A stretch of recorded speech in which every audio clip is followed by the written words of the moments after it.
बिस्मिल्लाहिर्रहमानिर्रहीम। आज हम उर्दू कवायद व इंशा परदाज़ी बराए जमात हफ्तम के सफ़ा नंबर 135 पर मौजूद मज़मून ईद उल फ़ित्र के बारे में पढ़ेंगे। अज़ीज़ तलबा, जब भी कोई मज़मून लिखा जाता है तो मज़मून के लिए सबसे पहले होता है कि उसका आगाज़ किस तरीके से करना है और उसका इख्तिताम किस तरीके से करना है।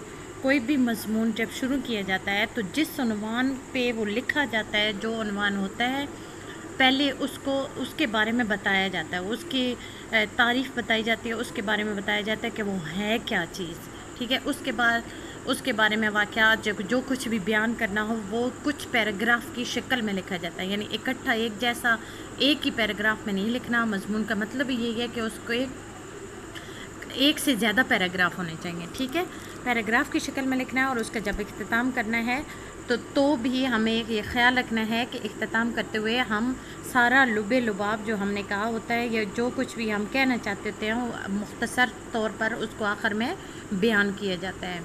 यहाँ पर हमारे पास जो हमारा टॉपिक है, जो उन्वान है, वो है ईद उल फ़ित्र। अब ईद उल फ़ित्र के बारे में जो आगाज़ हम लेंगे वो सबसे पहले हम बताएंगे कि ईद उल फ़ित्र है क्या। ये रमज़ानुल मुबारक के मुक़द्दस महीने के इख्तिताम होने पर जो ईद मनाई जाती है उसे ईद उल फ़ित्र कहते हैं। ठीक है ना, ईद उल फ़ित्र मनाई जाती है। ईद का मतलब है खुशी का दिन जो बार बार आता है, और ये दिन तमाम मुसलमानों की इज्तिमाई खुशी का मंज़र है। ये वाला जो ईद उल फ़ित्र है, गरीब हो या अमीर, बूढ़ा हो बच्चा, सभी ईद की खुशियों में शामिल होते हैं। ठीक है, ईद तो सब के लिए है, चाहे वो जो कोई भी है, जो जितने भी मुसलमान हैं वो मिलकर ईद उल फ़ित्र मनाते हैं। और इसकी मिसाल कुछ यूँ दी जा सकती है कि दरिया के किनारे 10 आदमियों को खड़ा करके कहा जाए कि तुमने दरिया पार करना है और ज़रूर करना है।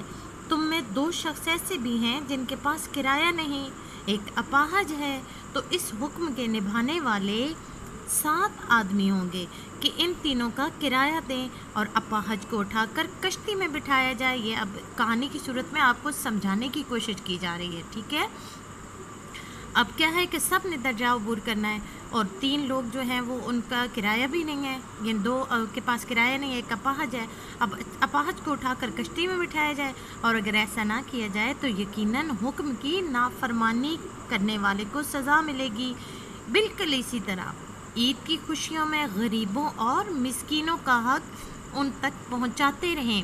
वो आदमी जिसने पूरा महीना नेकियां की और गुनाह के करीब भी ना फटका हो, वो जब अगले दिन अल्लाह ताला के हुजूर पेश होगा तो उस पर हर तरफ से रहमतें ही बरसती हैं।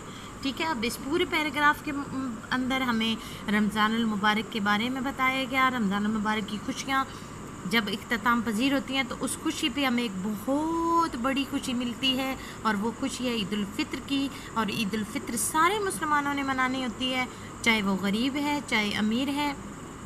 अब इसकी मिसाल दी गई है कि 10 लोगों ने दरिया के किनारे खड़े हैं, उन्होंने पार करना है, अबूर करना है। 2 के पास किराया नहीं, एक अपाहज है, लेकिन जो 7 लोग ठीक हैं उन्होंने इनको भी अबूर करवाना है, यानी कि गरीब लोगों को भी, मिस्कीनों को भी हमने ईद की खुशियों में शामिल करना है। अच्छा, अब अगले पैराग्राफ में बता रहे हैं कि ईद के दिन होता क्या है। आप लोग अपने बारे में भी लिख सकते हैं। ईद के दिन सुबह उठते ही लोग नए कपड़े पहनकर तैयार होते हैं, सवैयाँ या और कोई मीठी चीज़ पकाते हैं। इसके बाद अल्लाह ताला के हुजूर जो घर के मर्द हजरात होते हैं, अल्लाह ताला के हुजूर नमाज ईद के लिए हाजिर हो जाते हैं और ये कहते हैं कि खुदावंद करीम, हमने तेरे हुक्म के मुताबिक एहतराम रमज़ान का ख्याल रखा है, आइंदा भी हमें नेकी की तौफीक अता फरमा, हमारे गुनाहों को बख्श दे और हमें दुनिया व आखिरत की नेमतों से माला माल फरमा। ये वहाँ पर ईद के दिन ईद की नमाज़ पढ़कर सारे मुसलमान मिलकर ये दुआएं मांगते हैं। ठीक है, इसके बाद अगले पैराग्राफ पे जाएंगे, वहाँ देखेंगे कि क्या लिखा हुआ है। आप अपने बारे में भी लिख सकते हैं कि हम कैसे ईद मनाते हैं। ठीक है, बच्चे ईद के दिन रंग बिरंगे लिबास पहनते हैं, कुछ बच्चे ईद के मेले की तैयारियां करते हैं, चांद रात को सारे बच्चे जाते हैं ना ईद की देखने के लिए और शॉपिंग करने के लिए, ख़रीदारियाँ करने। तो बहुत सारे बच्चे जाते हैं ईद के मेले की। कुछ बच्चे तैयारियां करते हैं, कोई सैर व तफरीह के लिए निकल जाता है। गलियों और कूचों में यूँ मालूम होता है जैसे बाहर आ गई हो। खाने पीने की चीज़ों के आगे खुश रंग साइबान लगे हुए नज़र आते हैं। यानी जब बाहर जाते हैं ख़ुसूसन चांद रात को, तो तब हमें नज़र आता है कि जहाँ पर खाने पीने के लगे होते हैं स्टॉल्स, वहाँ पर रंग बिरंगे साइबान लगे होते हैं। लोगों ने झंडियों से दुकानों को खूब सजा रखा है, गोया जिस तरफ भी देखो खुशी का समा नज़र आता है। यानी हर कोई खुश नज़र आता है, खुशियाँ मनाते नज़र आता है। खाने पीने की हर दुकान के सामने रंग बिरंगे कपड़े पहने हुए बच्चों का हुजूम नज़र आता है। और सच तो ये है कि ईद का सही लुत्फ़ बच्चे ही उठाते हैं। और आप साथ ये भी लिख सकते हैं कि बच्चे अपने बड़ों से ईदी वसूल करते हैं। उनकी सबसे बड़ी ईद तो यही होती है बच्चों की।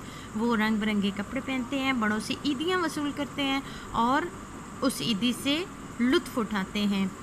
तो अगले पैराग्राफ में जो इख्तिताम है, इख्तितामिया है, वहाँ पे हम लिखेंगे कि हमें भी ईद की खुशियों में अपने गरीब साथियों के एहसासात को भी मद्देनज़र रखना चाहिए और कोशिश करनी चाहिए कि वो भी हमारे साथ इस खुशी में शरीक हो सकें। मिसाल के तौर पर आपका कोई दोस्त या अज़ीज़ों में से कोई गरीब है, आप उसको एज अ गिफ्ट आप उसको तोहफ़तन जो है वो कपड़े भिजवा सकते हैं, कोई अच्छे खाने भिजवा सकते हैं, अच्छी चीज़ें भिजवा सकते हैं, या बच्चियाँ अपनी दोस्तों को जो है चूड़ियाँ भिजवा सकती हैं। इस तरह से कोशिश करें, देख के रखें और एहसास करें कि कोई ऐसा तो नहीं है जो ईद की खुशियों में हमारे साथ शामिल ना हो रहा हो, जिनके घर में कुछ हो नहीं। तो हमें सबको इस खुशी में शामिल करना चाहिए। ठीक है, अल्लाह हाफिज़।